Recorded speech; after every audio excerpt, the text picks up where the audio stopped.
Welcome back, gamers! As always, I'm Coach Nerf, and our lesson is on another Smash topic looking at the breakdown of three main aspects of gameplay, where we'll talk about disadvantage state. If you haven't seen the previous video on neutral, be sure to check that out first. Then come back when you're ready. No matter how good you are, you can't win every interaction in neutral. You're going to be hit sometime. Being sent into disadvantage is inevitable, but we can take steps to reduce how long you're stuck in disadvantage and turn the tables without even having to reset to neutral. By the end of this lesson, you'll be able to recognize both defensive and offensive options after getting hit and apply them to escape disadvantage. Let's warm up our bodies by doing today's stretch with our MedStar partner, Jana the physical therapist. Hey everyone, it's Jana Labari, physical therapist with MedStar Health. In this video, I'm going to show you how to do a couple warm-up exercises to help get the blood flowing in the hands and fingers and to help improve your coordination and mobility. For the finger tap warm-up, start with your palm open. Lightly tap each finger to the thumb, starting with the index finger, and keep repeating on each finger for about 20 to 30 seconds. You can start slowly and keep increasing the speed as you go. This one is the finger extension warm-up. Start with your palms on a flat surface, and then starting with the thumb, extend each finger up and then back down to the table. Keep doing this on all of your fingers for about 20 to 30 seconds. Start slow and then keep increasing the speed as you go.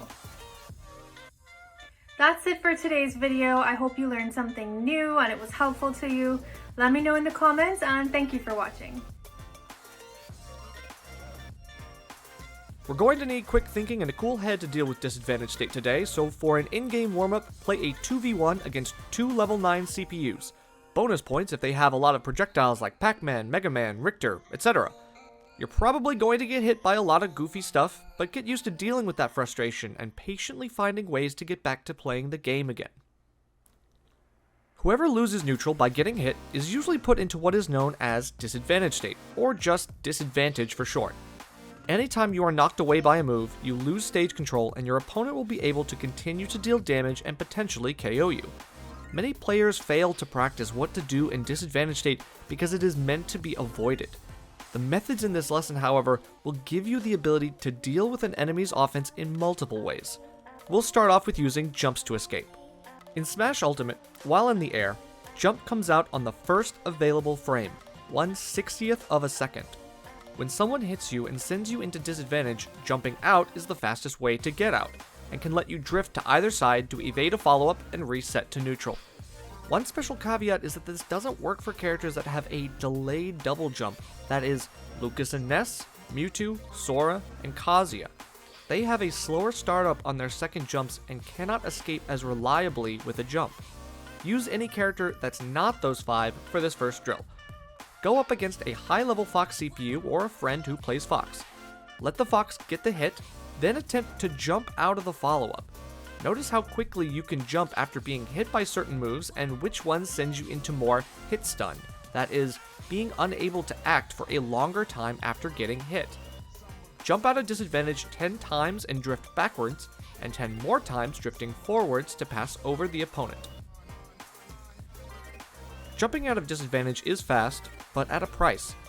Most characters only have one double jump, and when sent off stage, it is a precious resource that can be risky to give up, particularly since it can be read and countered by an opponent jumping too, as you may have seen already.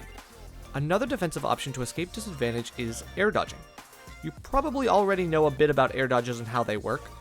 For all but two characters, air dodge comes out between frame 2 and frame 4, which is slower than jump, but still can get you out of many tight situations by making you intangible.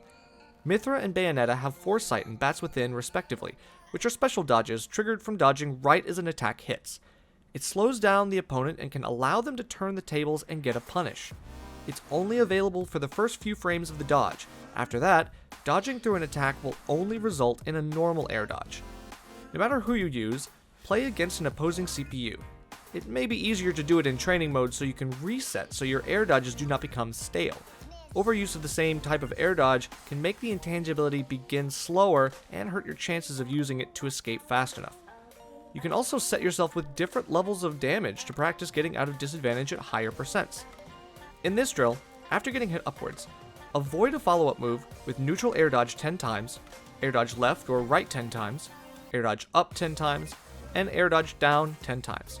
You should recognize that the more upwards your air dodge is, the longer the end lag, leaving you more vulnerable. Air dodging through a move is not without its risks too. Unlike other Smash games, you can only air dodge one time until you get hit again or land. That means you get one opportunity to use it to get out of disadvantage. It also can be expected or even planned by an opponent. If you've seen the frame traps video, you know how air dodges can hurt you just as much as help you. This time, we'll go on the offense. Instead of resetting to neutral, sometimes you have the opportunity to completely reverse a situation. Skip neutral and take advantage state yourself by going for an attack while on your heels. Some characters rely on long range to do so, while others rely on fast attack speed. Let's use Pac-Man as an example. His neutral air is tied with a few others for the fastest in the game at frame 3. That's the same speed his air dodge comes out.